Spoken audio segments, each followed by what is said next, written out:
So good morning, everyone. Morning. It's a different distribution today, right? I want to welcome everyone. There are some people here that do not attend the Sunday meeting. Can you please raise your hands if you come to a different day? All right, so, but some of you have been here Sundays before. Is your first time here on a Sunday ever? Yes? Okay, so welcome. It's super nice to have you guys here with us today. I particularly love to visit the other days and see how the center runs in different days and to witness the unity in terms of principles and values that we hold and we see across all the activities here at the center. Today's a little bit of a different day, a special day, because this talk is in preparation for our workers' meeting this afternoon. Is there someone here for the very first time at the center? No. Okay. So the talk is particularly was particularly put together with the workers in mind, and in some way, shape, or form, we are workers, as I have mentioned before. Some of us work on a regular basis, have a assigned task. Some of us cooperate with the center for a really long time. I would like to introduce to you, if you have not yet met this person, Anna Moore, who has been with us for a really, really long time, right, Anna? I've been from, and she comes here, she goes. No one knows what she does for the center, but she is a very, very, very important collaborator. Every time we move, she's the one who actually, I turned it off by accident. She's the one who, What? no, Try the other one. the other one. Yep. Second? No. Done right combination. That's all. Oh, like, it's a power cable. Yeah, it was a power cable. So she's the one who actually every time we move and every time we have an inspection, because we have inspections, she actually comes here and deals with the city and does all the paperwork for us. So today is a day that we get first to get to know each other and express our appreciation, because so much work goes done here that actually, is unknown to the majority of us. And so we don't know how much goes behind scenes to actually keep a place like this running and together. And so I would like to start by appreciating all of us for what we do. And sometimes you don't have a title, but you're here and unknowingly, by saying hi to someone, by greeting someone in the morning, you're actually doing more than you think. Because we can get so easily caught up in the very little things. We all have our friends. We tend to gravitate towards them. And it doesn't happen often, but it can happen where someone might walk in and walk out, and no one actually said hello person to that individual who walked in, and maybe were you, who doesn't have a name tag yet, who does not consider yourself a worker, but we are all doing something once we come here, and we can all contribute in some way, shape, or form.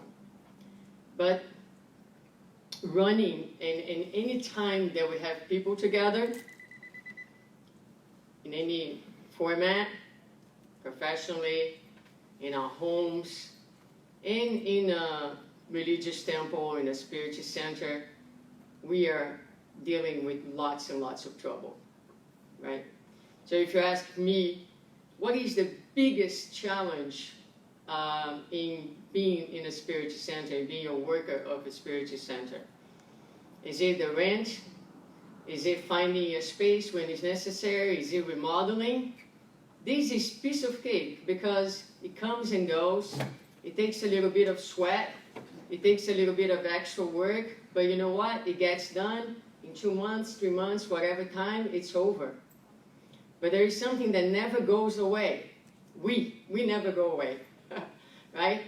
And so this is what people talk about when they mention the spiritist movement. And you see so much, and so sadly on the social media, so much criticism to the spiritist movement. And we're going to talk a little bit about that, because it is precisely the spiritist movement that we need the most. Yes, we have the blessings of having the spiritists, the spirits, the high spirits, guiding us, giving us the support that we need. But to grow, we need the dirty and the ugly. Because it is from these greedy and difficult and challenging everyday relationships that is precisely where it lies our best opportunities for enlightenment. No one grows alone. And so I also want to appreciate each one of you for who you are, without removing anything, for where you are in your evolution, for what you bring, for your talents, for your contributions, but also for your limitations and your darkness, for your humanity, for being human beings who have chosen to stick to one another. And I always say that every time someone leaves, someone gives up on the spiritist movement, he or she is in some way giving up on his own capability to work through their own darkness and shed some light within. That was not part of my talk, so I need to start with the talk. The talk is the good part, right? And I'm gonna start with a little story of a monk who lived in a monastery that was placed in the very top of a very high hill. And his particular task was to, every morning, he needed to go down and needed to pick up water. So he carried 2 pitchers, with a stick on his shoulders. I don't know if there's a particular name for that, but you know what I'm talking about. So he would go down, he would pick up the water, he would come back, because he had to fill the tank of the monastery every day. And so he did that routinely, day in and day out. But one day, one of the pitchers of the vase that he carried told him that it was time for the monk, to change the pitcher, that vase, for a new one, because it was cracked.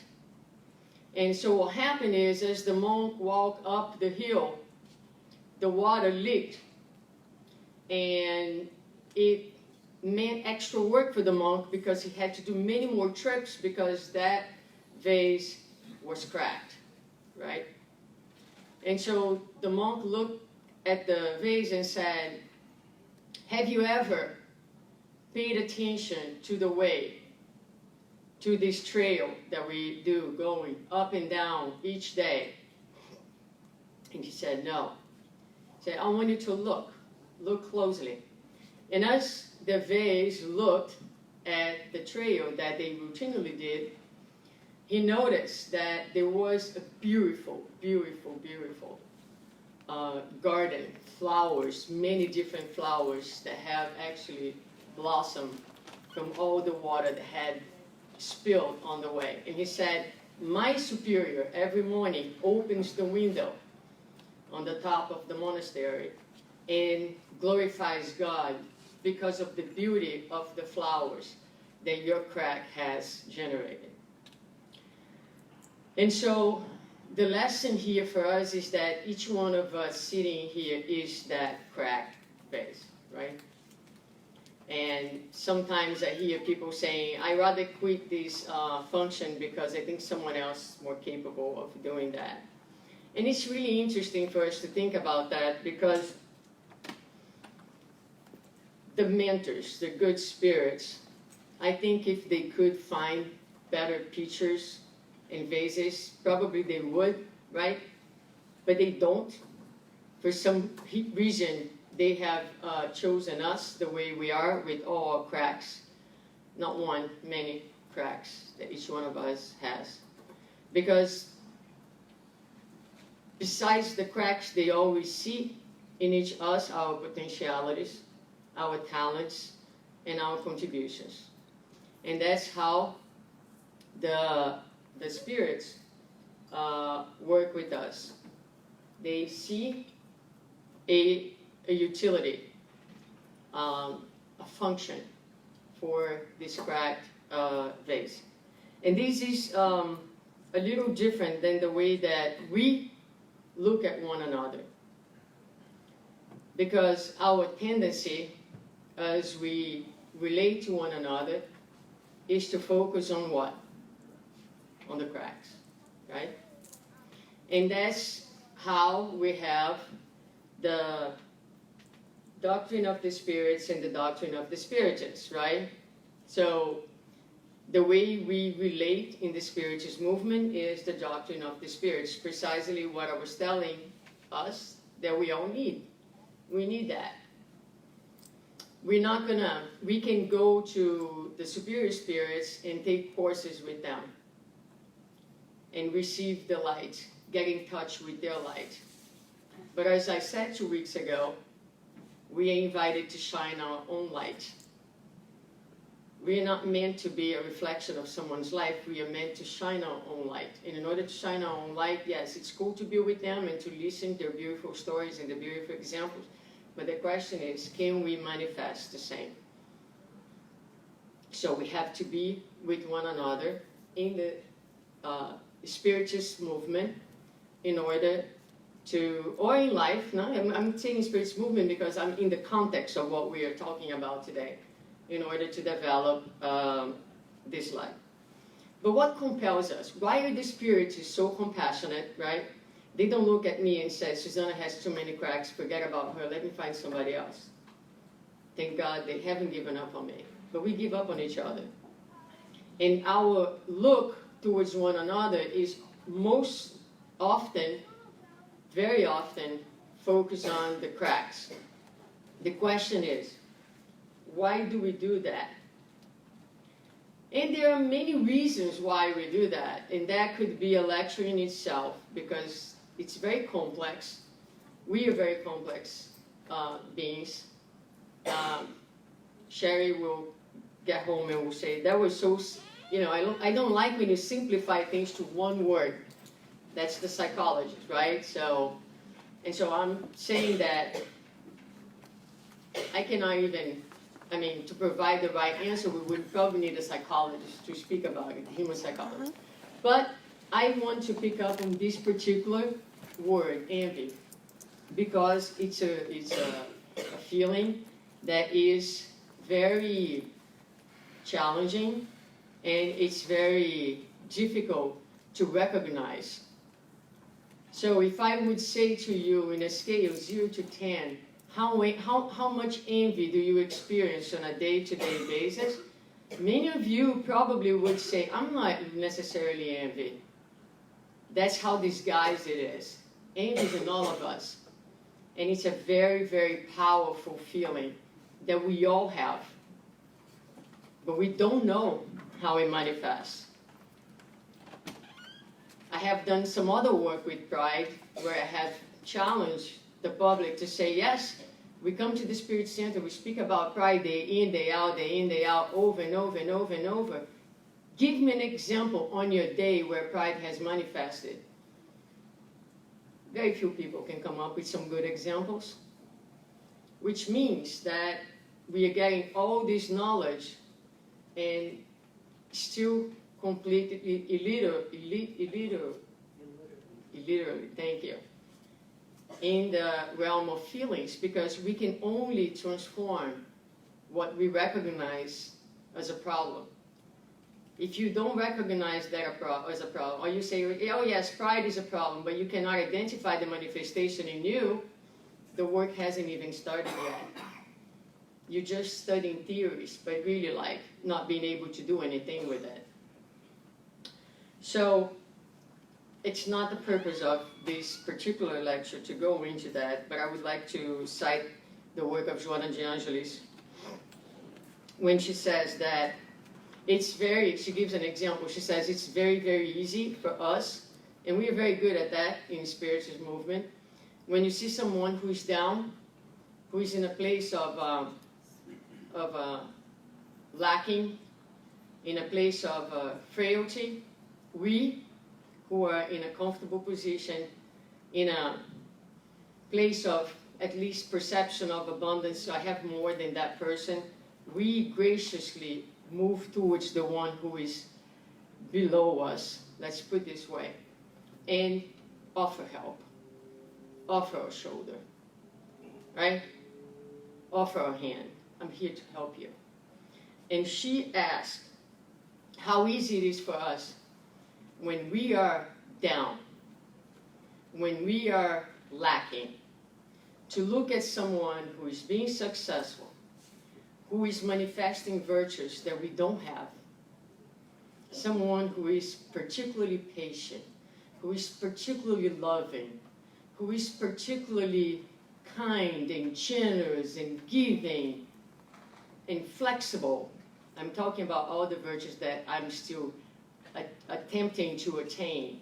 And that sometimes I see in some people and I'm like, wow, wow. And sometimes I have recognized in myself a mechanism that Joana de Angelis and the spirit Amélia Rodrigues both describe when you start criticizing the person. And you are convinced that your criticism is filled with positive input.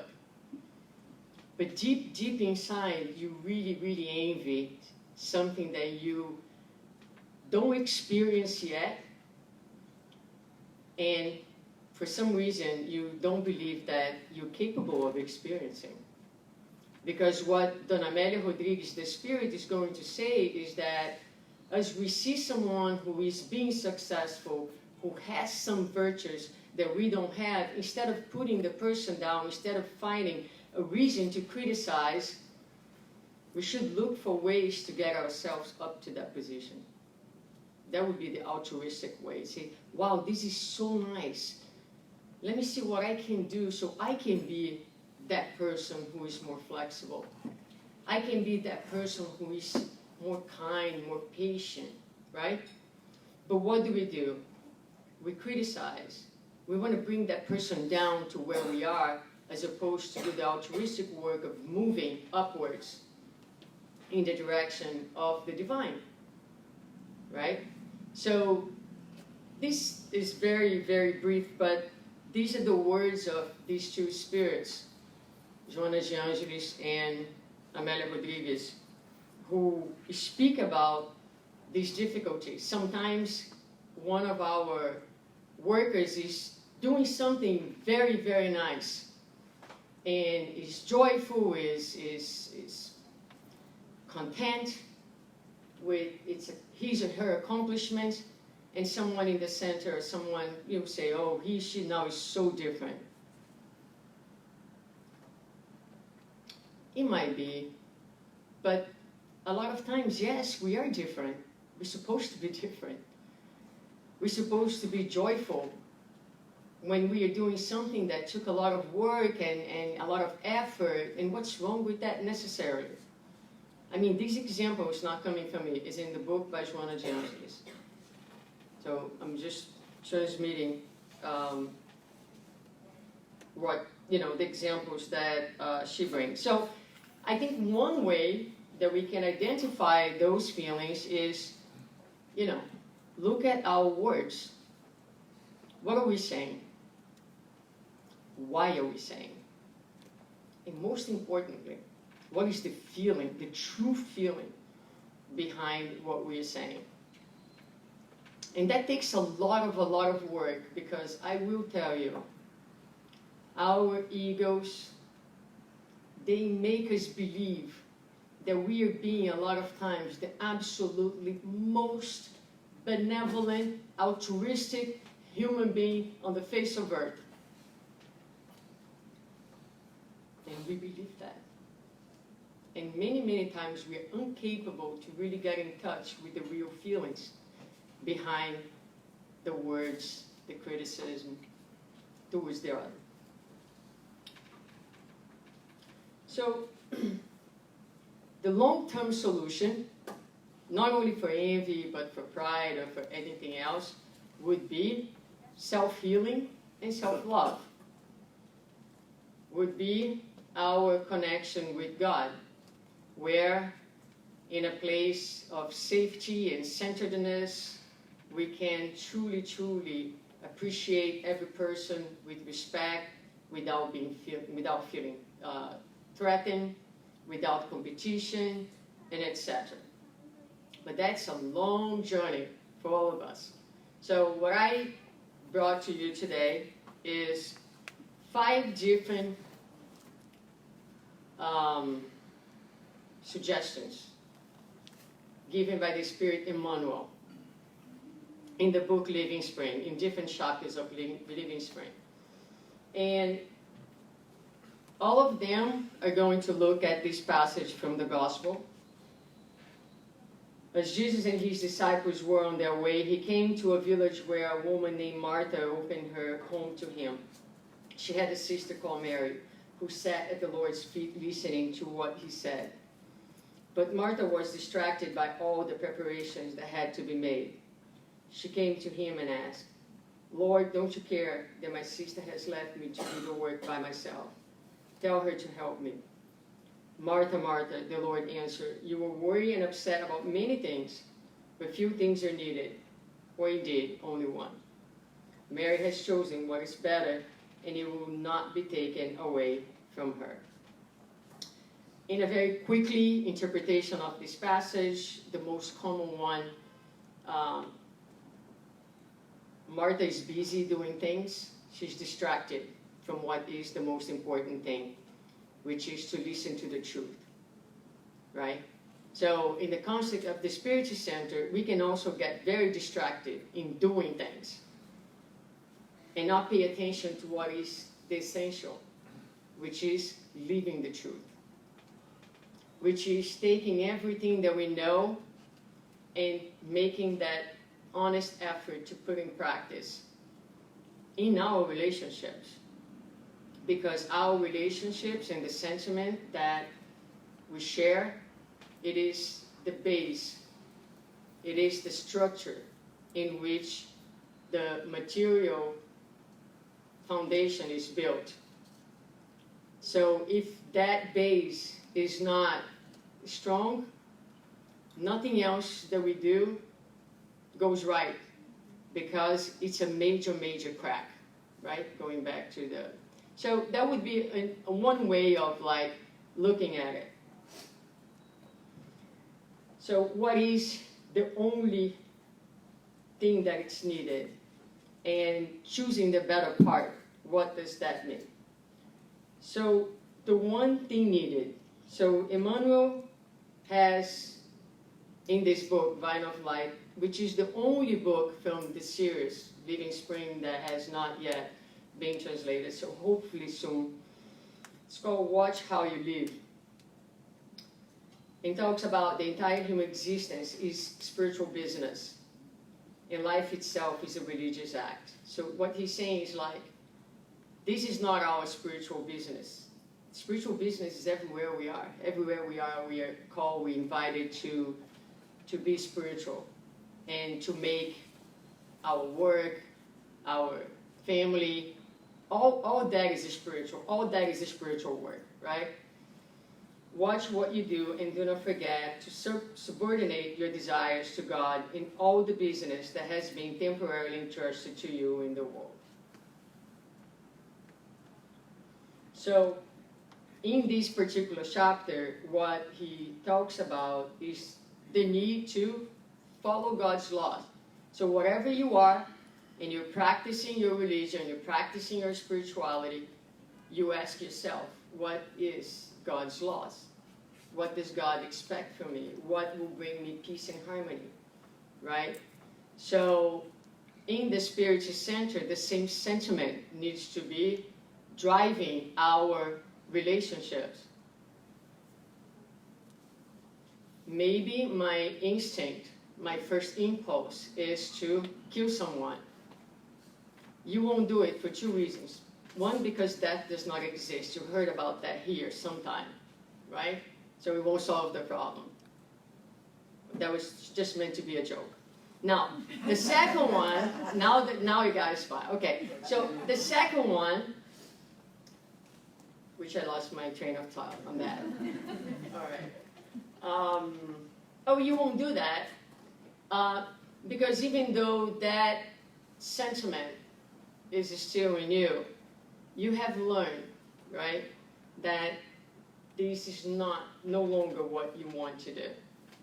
So you're going to put the effort to, let me take a step back, let me sit down, let me contemplate, let me take a U-turn here, so this thought, this awareness, this desire to comply, to do something different, needs to be present in everything that we do. Everything. Whether you are putting a pastry in the microwave, whether you sweeping the floor, whether you're teaching the kids, it does not matter. It does not matter. We come here, yes, to receive the consolation, but I think what this center, this group, stands for is we have a group of people who are deeply committed with their spiritual growth and deeply committed to do the work that it takes. And as my friend Hobby says, we fake it until we make it. So a lot of times, what it takes is discipline, because we are not yet in that internal place to do spontaneously. But we can do out of discipline, and that is a beginning. While we are in that most important and primary process of inner transformation, right, we can impose on ourselves some disciplines that can help making our relationships better and solving. From that perspective, everything can be solved. And if we all approach from this perspective, everything will be solved one way or another, right? And so in chapter 3, the necessary, which speaks particularly to that this passage from the gospel, Emmanuel is going to say, it's necessary to keep within ourselves a proper attitude before the designs of the Almighty, advancing according to the script outlined by divine law. By keeping the proper attitude, each event, each person will be perceived as being, under our eyes, at the proper place. Without this spiritual position of attunement with the heavenly instructor, it is very difficult to act profitably, spiritually, right? So, it's to understand that you have your cracks and someone else has their cracks. You cannot fix someone else's cracks. You need to respect people. Is that my phone talking? Can you pick it up for me, please? Siri, not now. So that's what he's saying here, right? So again, what is the one thing that is needed? The one thing that is needed is for us to remain connected to the very principles that we embrace. They are not just a beautiful theory. They need to serve for something. They need to be guiding our actions. And in guiding our actions, we need to treat people with the same respect, with the same compassion that we all need. We need to understand that even for awareness, there is a time. There is a time. We have arrived to a place of awareness after a long road. of a long time in darkness. It was the result of suffering. It was a result of experiences. It didn't happen in a magic pass, right? In a magic moment. Why do we expect that people will be there just because we're telling them that they're not seeing something? Sometimes, what people need is just for us to be next to them, supporting them in their own process and in their own time. And so that means that we stay connected to the desires of the Almighty. And if we do that, we're going to see that each person and each event, everything is okay. It's happening at its time, at its moment, and we just learn to respect and to nurture people on their talents and on their contributions, which is next. So now 5 different items that Emmanuel is going to bring to us. The first one is actually a chapter called The Good Part. And here Emmanuel is going to remind us something really important. Do not forget the good part that resides in everyone and everything. Right? So this is a practice for all of us who are masters in observing the specks in someone else's eyes. That's what we do. We have taken a PhD on that particular topic of the gospel, right? So, how can we start doing different? Recognize that every single person has a good part. And he gives some examples. The fire may destroy, but it also brings the purifying element. The stone may bruise, but it also consolidates security. The torment may be dirty, but it brings the fertilizer indispensable for successful planting. So even in those that we only see chaos, there is something good that they can also bring to the group. That chaos might be us, right? In the perception of somebody else. Likewise, there are persons who are useless in certain aspects of the human struggle, whereas they're extremely valuable in others. So where is this person valuable? Where can we feed this person and nurture that talent? And unilateral judgment is always ruinous. There is neither complete imperfection nor complete perfection on this planet of evolution. So value the good part of each other. When we sit in our study groups, when we sit in our public meetings, when we are working, putting a party together, whatever is the activity that we are doing, enter the room and exercise recognizing the good part of each individual that is working with you. And focus on that. Focus on that. Let's look for the positive side of situations, events, and persons. Mary has chosen the good part, and it will not be taken from her, said the Lord. And he completes saying, in the field of life, those who look for the good part and seek harbor in it receive the spiritual treasure that will never be taken from them. So, little pieces from this chapter, you can go back and read in its entirety. But that's number 1. So, look for the good part in every person. Number 2, feed my sheep, appease my sheep, Jesus said to Peter. The divine shepherd request from Simon Peter's loving heart is highly significant for the continuity of his ministry, Emmanuel says.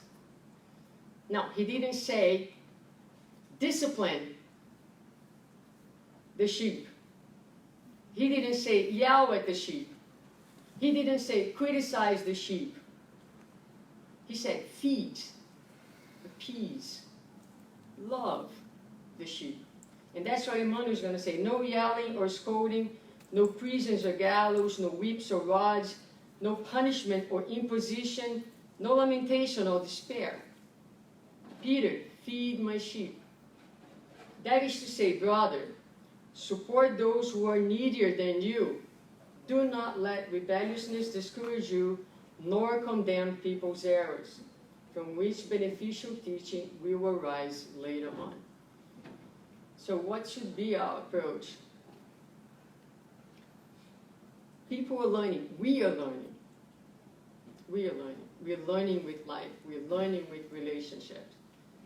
It doesn't mean that we're going to be passive and not ever open our mouth and not say, that's not what it is, right? But what we should be doing the most, nurturing, embracing, loving, feeding. That's what Jesus recommended for Peter to do when he gave the final instructions. Look, you're going to be the one responsible for building the church after me. Here's the most important thing I want you to do. I want you to feed my sheep. He didn't say anything else.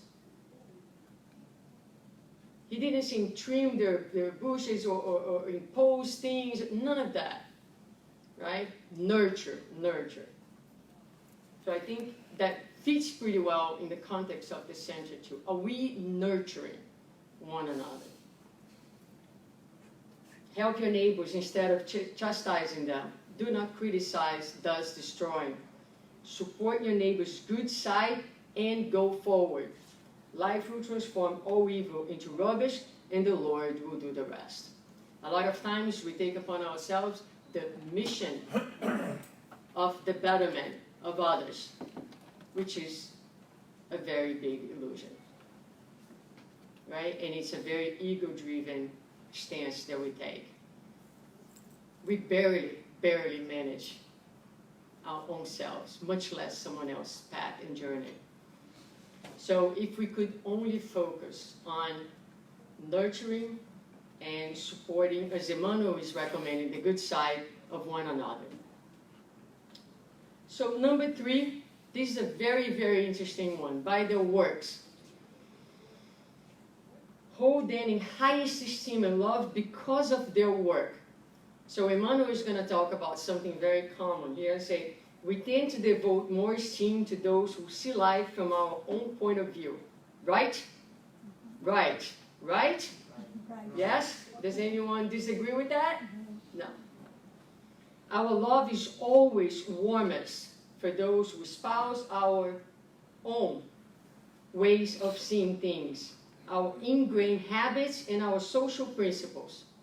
Nevertheless, Emmanuel says, our interpretations are not always the best, our habits are not always the most commendable, nor are our principles always the most praiseworthy.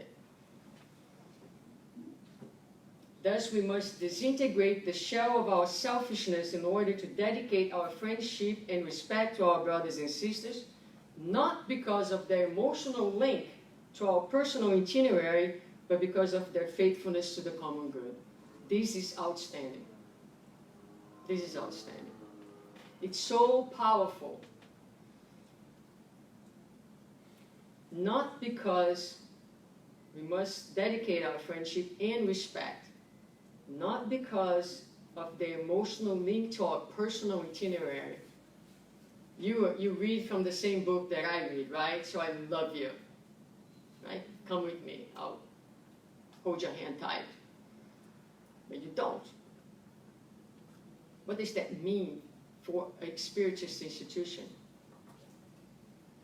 That means a huge challenge, because people should be recognized whether they think the way we do or not by their contribution, by their work, by their presence, by their commitment, by what they're bringing, by their seriousness.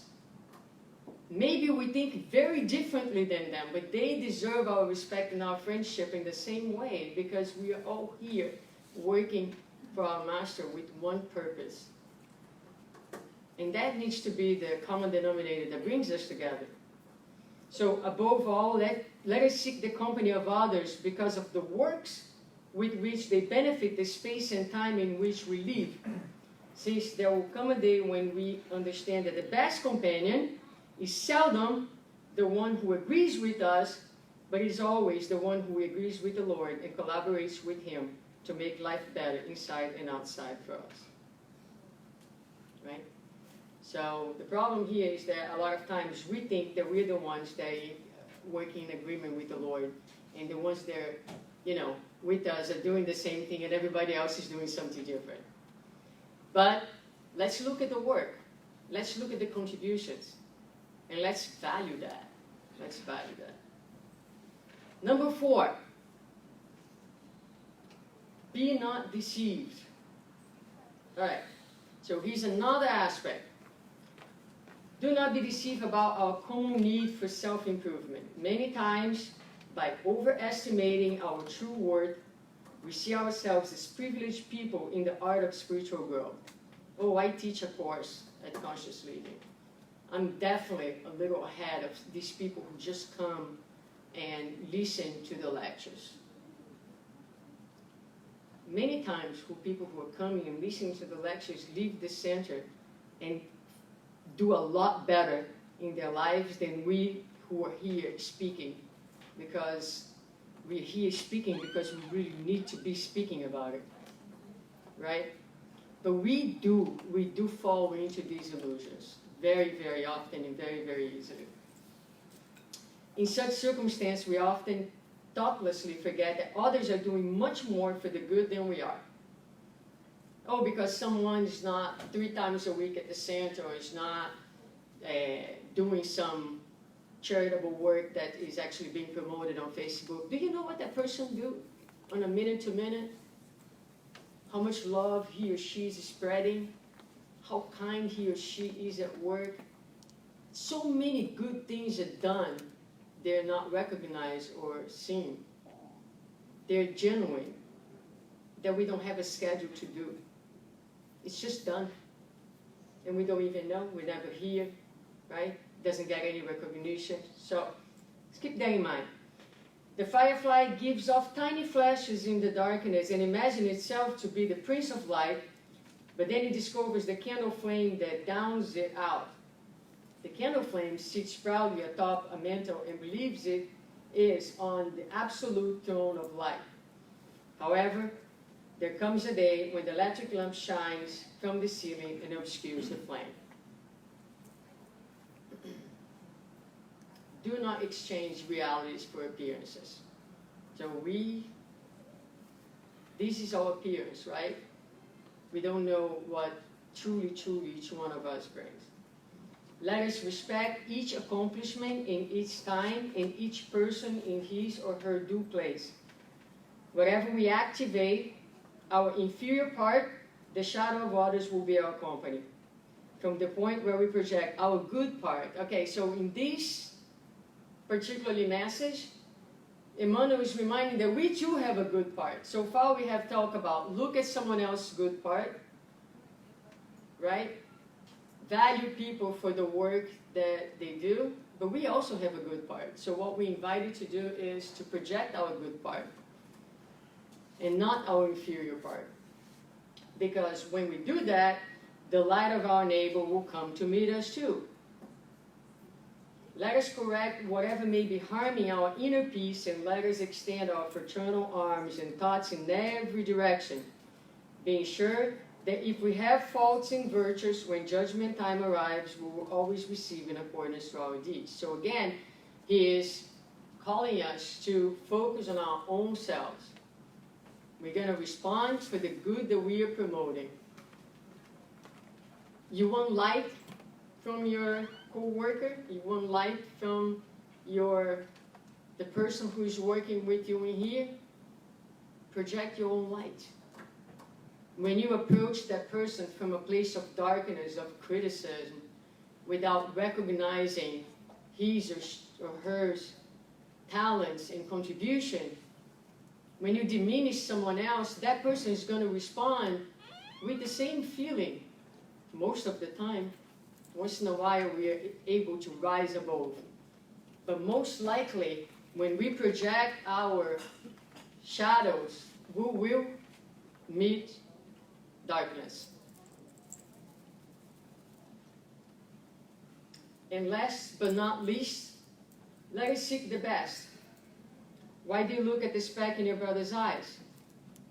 We absolutely have to get used to looking for the best so that we do not become woodwinked in our own malice. Valuable and respectable workers are relegated to the wayside by our thoughtlessness in many circumstances, simply because they have minor defects or insignificant shadows from the past, which service on behalf of others could cleanse and dissipate. So no matter how we look at it, what is Emmanuel inviting us to do? To seek the best, to focus on the best. Is that different than the way we relate on a day-to-day basis? Yes. Does that require effort? Yes, because we are creatures of habit. And we have the habit of looking at someone else's speck. We have the habit of pinpointing what that person is not doing right, and we don't do enough of the other side, which is nourishment. That's a beautiful image. Knots in the wood do not obstruct the work of the artisan, and stony parts of a field do not keep the farmer from sowing it.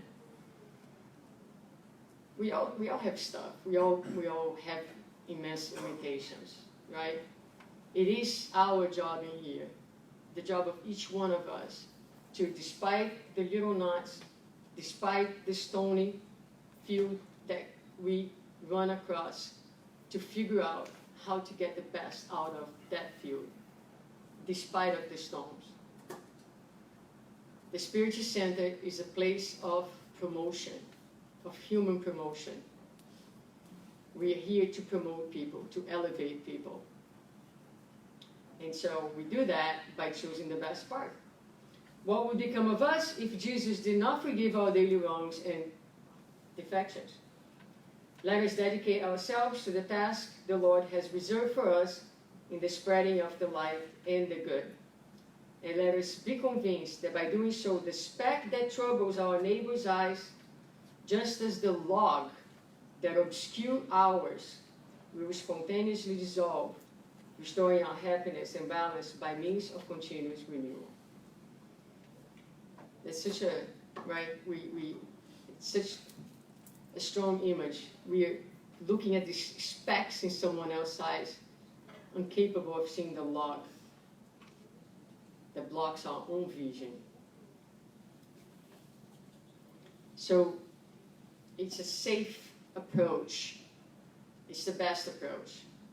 It's the most kind approach to seek to nourish the best part of one another, so that we can build a strong foundation, so that the foundation can continue to be strong. Seek the best part of each worker, feed the best part of each worker, value the worker for his or her contribution, project your best part at all times, and focus on your own work, because you got a log in your eyes. Don't worry about someone else's speck. There's so much that you need to do to clear your own vision. What I like to say, the spiritual cataract that we all carry. Our vision, our perception is extremely, extremely blurry. So if we focus, we spend less time focus on people's limitations to address, take that energy and focus on our own and do our part in nourishing our neighbor's best. This is Emmanuel's recipe, not mine. Emmanuel's recipe to build this strong foundation that we hope to maintain and to continue to build in this spiritual home. Because as I said in the beginning, this is the absolute basis.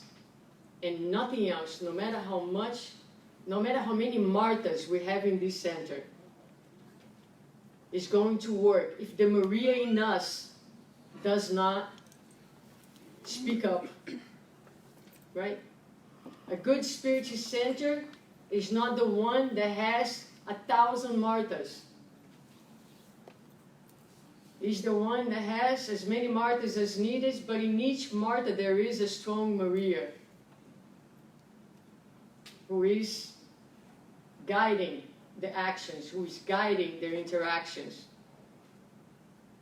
and who is promoting the fraternity and the love that sustains everything that we do.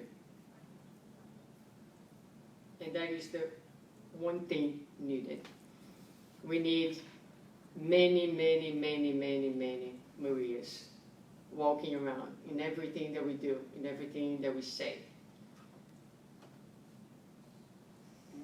We're done. And the second